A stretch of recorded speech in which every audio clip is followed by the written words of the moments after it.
Well, hello there, Lamperteers. It is Thursday, February 18th, and we're working on pages 65 and 66 in our Language Interactive Notebook on Shades of Meaning. You're going to need your yellow interactive notebook, your maroon folder for the cutouts, scissors, glue stick, and a pencil. We've already written into our table of contents, so all we're going to do is flip to the pages that we need first and foremost. If you would like to pause now and grab your materials, it's a good time to do so. And welcome back, Lamperteers. You need to open up to page 65 and open up your folder. Oops, 65 says Shades of Meaning at the top. Open up your folder to your language pages, which are also getting few and far between. If you notice, you need actually the next 3 pages for this. 1, 2, and 3. You grab those out. Look at that. Running out of pages. You know what that means. So, on these shades of meaning, we have 6 tabs for shades of meaning. You need to cut out all 6 tabs, and we will talk about how that works when we cut them out. Cut around the edge, the outer periphery, or perimeter of all 6, and then we will discuss what they go and look like. So the perimeter of all 6. We'll be back in just a moment. Okay, Lamperteers, we should have cut out all 6 of those flaps, and we're going to take them one by one, and I'm going to show you what to do. But the first thing we need to do is find this one, and we are going to fold first flap in on the lines, and then the second flap in on the lines. Sometimes I have to flip it over to do that. Just like so. And I'm going to stick it here, but not glue it yet. Then I'm going to take this one, looks like this, and I am going to do same. So that will be number 2, fold it on the lines. If we don't fold them on the lines, it makes it harder to make those flaps work, but it's not going to kill us. But I make sure I'm putting them up front. You fold them down with those flaps before you glue it. It helps to make sure that those flaps are going to hold, if that makes sense. So I will put the flaps in prior to gluing them down. We're making a set of 3 on the page, and we're putting them opposite sides. The next one I want is this one. And again, fold on the lines.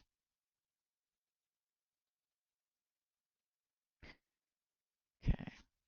Now what I'm doing is I'm going to talk just a little bit more about shades of meaning, because shades of meaning are so interesting in our writing and in our speaking, really. The more meaning or synonyms are words that are similar, but they mean the same thing essentially. But within synonyms, there are degrees or shades of um, slight differences. I'm going to put this one on the bottom first, because not all synonyms mean the same thing, exactly the same thing. They have degrees or shades. And that's why we call them shades of meaning. So what we're going to do is look at a bunch of these synonyms, kind of figure out what they mean, and then talk about those degrees, because they're showing on the pictures the degrees of difference or similarity between those words, the shades of meaning. I'm going to do a little bit of writing, so I want you to hang tight. Go ahead and glue all 3 of those on, and you'll be good to go. Okay, so here we have written some stuff. What I've written is some words mean almost the same thing, but have small differences between the meaning of each. Understanding the differences between the synonyms helps you with the shades of meaning between the words. Again, synonyms are words that mean the same thing. But within that, they don't always mean exactly the same thing. There could be a small, slight difference that would make you want to choose one word over another. So two words might be synonyms, but one may have a stronger meaning than the other. So let's take a look at these. I have three different pictures here. Now, they show shades of meaning. So I might call this clever. It's a little silly. It's clever. And then a synonym for that might be funny. The funny might be a little stronger than clever. But if I go here, I have another synonym, and the synonym I would choose would be hilarious. Hilarious is far more funny than funny or clever. So though the words mean almost the same thing, depending on the circumstance, they have different meanings. So you're going to want to write clever, funny, and hilarious there. Fantastic. Then we have this guy. Oh. So this first person looks a little worn. We might say he's worn. W-O-R-N. And then this one we might say is old. And there's a difference between those two words, but they're synonyms. They mean the same thing, but slightly different. And this one we know might be ancient. Would be very old. So there's a difference between old and ancient and worn. And as we're writing or speaking, we need to know those slight differences in words so that we can choose them in our writing and speaking to be more specific about what we're saying.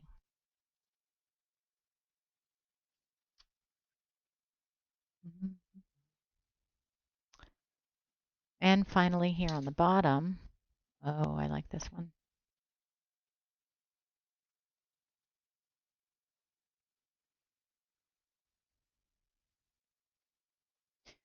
So these people all are showing their smarts, right? I might say this person is smart. And I might say this person is intelligent.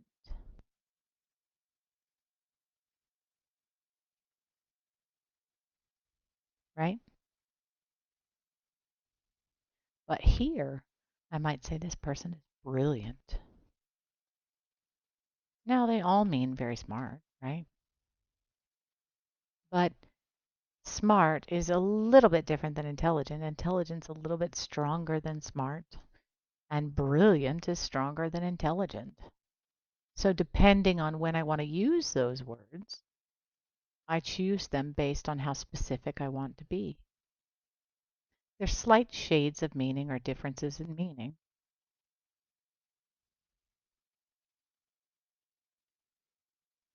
So I want you to write this down and then make sure you have written all of those flaps. Smart, intelligent, brilliant. Pause when you need.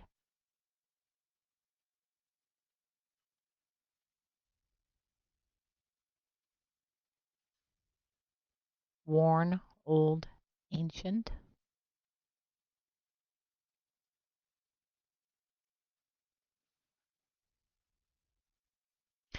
Clever, funny, hilarious.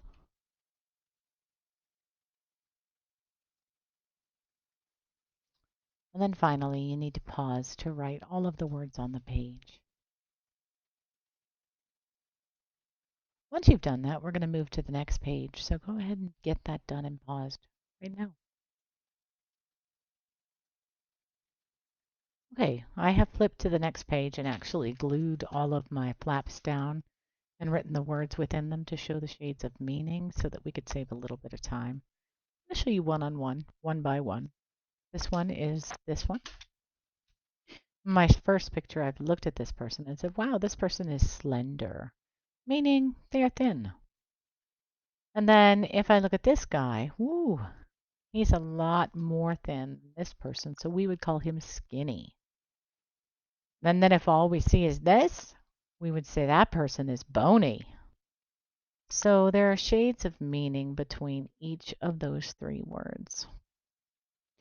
Slender, skinny, bony. You might want to write that.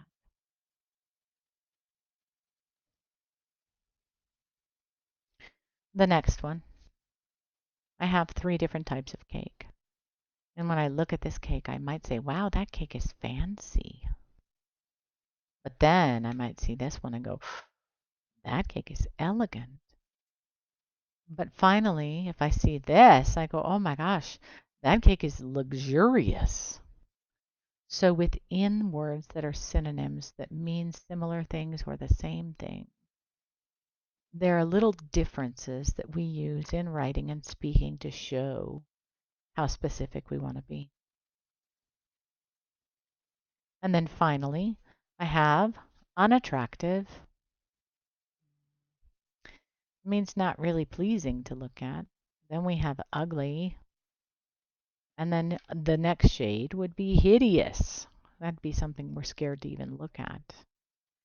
So we might use those shades to describe something while we are writing or speaking.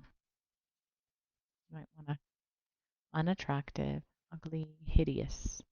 The more words we know, the more specific we can be in our reading and our writing and our speaking, which allows people to understand exactly what we mean and what we say.